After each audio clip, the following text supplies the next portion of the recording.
body of a 6-year-old boy was found under a hallway floor inside his mother's home in Moreau, Arkansas. At around 10:45 p.m. on the 16th of December, Lee County deputies called special agents of the Arkansas State Police Criminal Investigation Division to the scene, where they discovered the boy's decomposing body. Police believe the boy died about 3 months ago, and that the boy died from injuries he sustained in the home.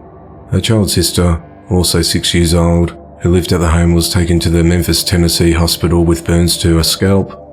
The children's mother, 28-year-old Ashley Rowland, and 33-year-old Nathan Bridges were arrested and charged with capital murder, abuse of a corpse, tampering with physical evidence, and endangering the welfare of a minor.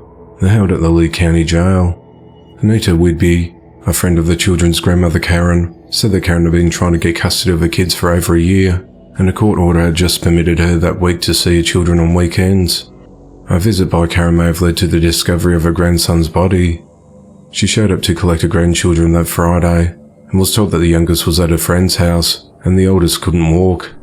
Karen immediately took the girl to the hospital after seeing her deteriorated condition. The child's hair had been chopped off, and the body was covered in multiple burns in various stages of healing. She was malnourished and had cracked ribs. These injuries are presumed to be from her mother and her mother's boyfriend, Anita wrote. Later that day, police notified Karen that her grandson's body was found. The medical examiner will determine how the boy died in the coming weeks.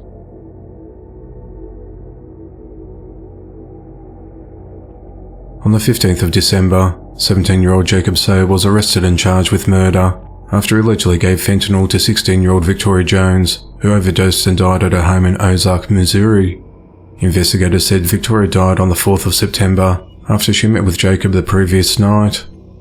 Authorities found a rolled-up $20 bill and a blue pill that had been cut up on a nightstand after her death.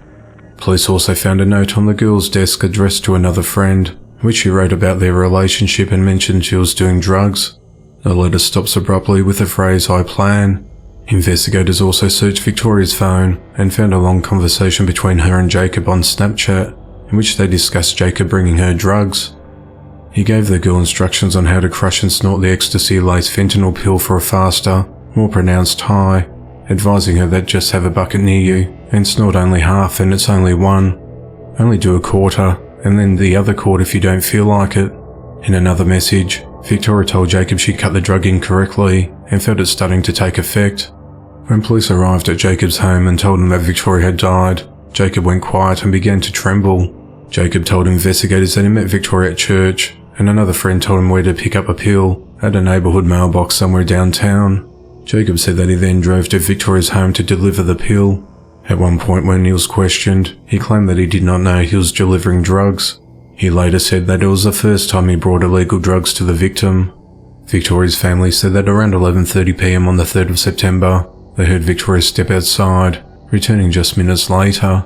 In the morning, Victoria's family found the girl dead and in a complete state of rigidity in her bedroom. An autopsy report stated that Victoria had foam in her throat and had a fatal amount of fentanyl, as well as ecstasy in the system. Wendy Jones, Victoria's mother, said that her daughter had been struggling with feelings of not being good enough and depression before a fatal overdose. She said that Jacob made no attempts to help her daughter when she called him, didn't alert us, didn't call 911, didn't do anything. She then added that there's a special place in hell for people that are this evil. Jacob was charged as an adult for Victoria's murder, as well as endangering the welfare of a child and delivery of a controlled substance. He was released on a $50,000 bail and is held on house arrest, and is set to appear in court on the 31st of January. Victoria was a straight-A student at Ozark High School and an outstanding softball player, known to her friends as Vic. She had hoped to attend Ivy League college to study chemical engineering. She's survived by her parents, 2 brothers and a sister. 73-year-old Francesco Villi opened fire and killed 5 people at a condo building in Toronto, Canada, at around 7:20 p.m. on Sunday the 18th of December. Within several minutes, officers were at the scene. He was fatally shot by police at the building at 9235 Jane Street in Vaughan, Ontario, after launching a violent attack against members of his condo board whom he had a long-standing dispute with. Francesco, who was a resident in the building, reportedly went door-to-door targeting specific residents from the board whom he felt wronged him, and he targeted his condo board in lawsuits spanning years. Police Chief Jim McSween confirmed Francisco was a shooter, but said police were unable to identify the victims at this point. He said that 3 men and 2 women were killed, and that 3 of the victims were members of the condo board. Another woman was injured and remains hospitalized for treatment. Horrendous scene, Jim said. 6 deceased. 1 of them is the subject. The other 5 are victims. The victims were found in 3 separate units in the building. A semi-automatic handgun was used during the mass shooting, and Francisco was killed when he encountered police in a hallway of the building he lived in.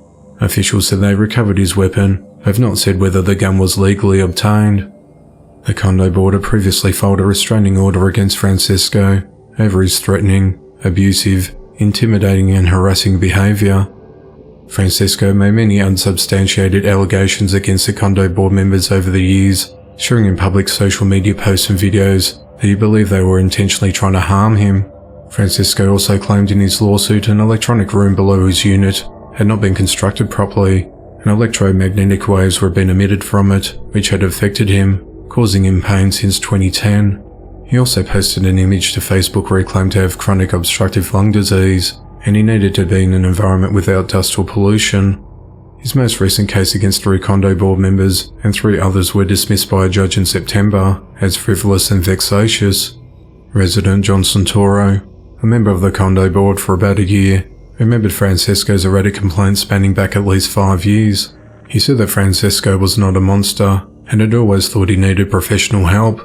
"I commented to my wife several times, 'It's going to end very badly,' he said.